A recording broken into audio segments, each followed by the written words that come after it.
મિત્રો, કેમ છો બધા? મજામાં અને મજામાં જ છો.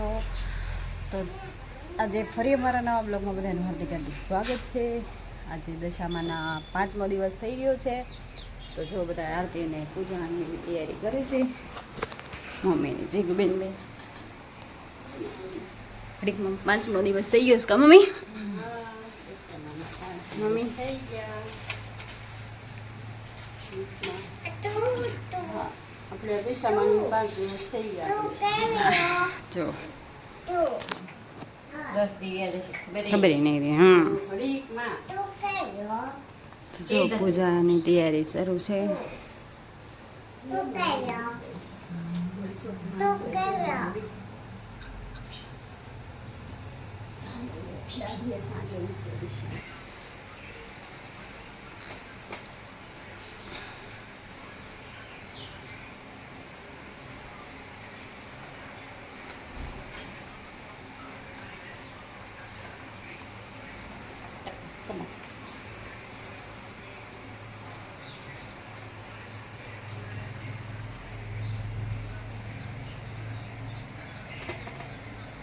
બોલા એની પાસે હોતી ને મણી કેટલું ફોન નીકળતા. હા, હું જ ન જોયું. એમાં ઢીંગુબેનને છે ને ફોન જોવાનો ઉપાય દેવાય ને એટલે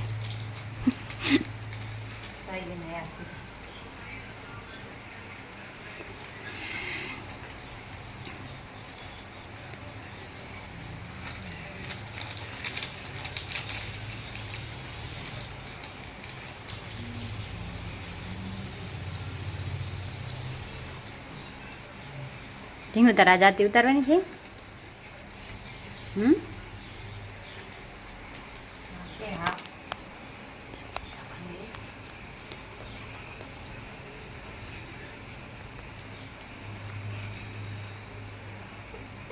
મમ્મી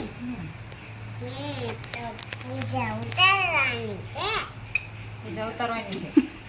રહેવા દેવાનું શું બધું ચડાવ્યું. આરતી કહેવાય, આરતી કહેવાય. શું કહેવાય?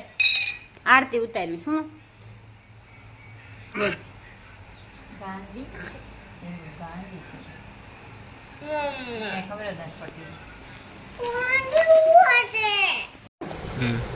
એક નગર હતું. આ નગરનો રાજા સમૃદ્ધ અને સુખી હતો. તેણે એક ગુણવતી સુશીલ પત્ની હતી. રાજા સુખ સાહેબમાં છકી ગયો હતો. અહંકારનો પાર ન હતો કે જાણે રાણવી ધાર્મિક વૃદ્ધિની અને ચાલે નથી, નિરાવીતી સ્વભાવ રાખો. પરંતુ રાજા તેની વાતને હસી કાઢતો. એક દિવસ રાણી રાજના મહેલમાં ઝરૂખામાં બેઠી હતી ને ત્યાં થોડીક દૂર નદી કિનારે કેટલીક સ્ત્રીઓ એકઠી થઈને કંઈક વ્રત કરી રહી હતી. આ જોઈએ રાણીએ પોતાની દાસીને બોલાવીને કહ્યું કે પેલી સ્ત્રીઓ ત્યાં સૌ ભેગી મળીને શું કરી રહી છે તે જાણીને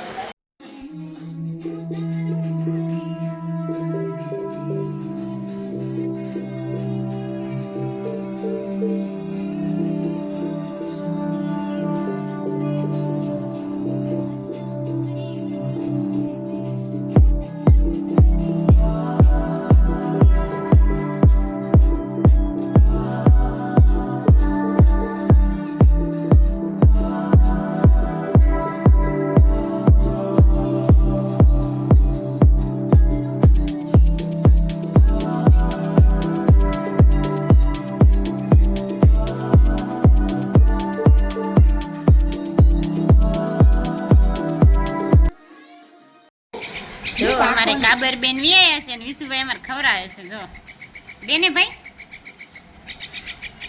વિશુ અમારે જે ખવડાવતા નથી આવડતું. જો આમ દેવી ને આમ જો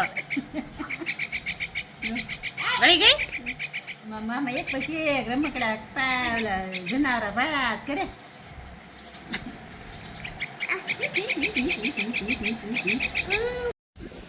તો હેલો મિત્રો, જો પછી આપણે આરતીને એવું કરી નાખ્યું. પછી ક્યાં બ્લોગ શૂટ નતો કર્યો.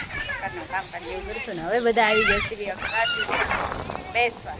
જો પવન ખાવાયા. જો બધા કાને પવન ખાવાયા છો. જો બધા રમે છે. ટીંગુ ને બધા કા ટીંગુ તાર ગાડી શરૂ કરી દો. ટીંગુ રિમોટ વાળી ગાડી લાવીશ. આંક તો ટીંગુ. અને વિશુ ને બા બે બેઠા છે. કા મમ્મી વિશુ હું જોવે દેખું અમે હા અને આ લાઈટો વાળી ઢીંગલી લઈને આવી છે જુઓ આ ઢીંગુની બેનપણી છે ઢીંગુ જેવી કા ઢીંગુ તારી છે ને ઊભી રહેશે જો બધા આરતીમાં આવી ગયા છે આરતીની ફૂલ તૈયારી થઈ ગઈ છે દીવા ચાલુ થાય છે હવે જો મમ્મી દીવા પ્રગટાવે છે અને આજે મારા પપ્પા આરતી કરવાના છે કાની સાંજની આરતી મમ્મી પપ્પા કરવાના છે તો સારું બધા કન્ટિન્યુ આરતીમાં રહેજો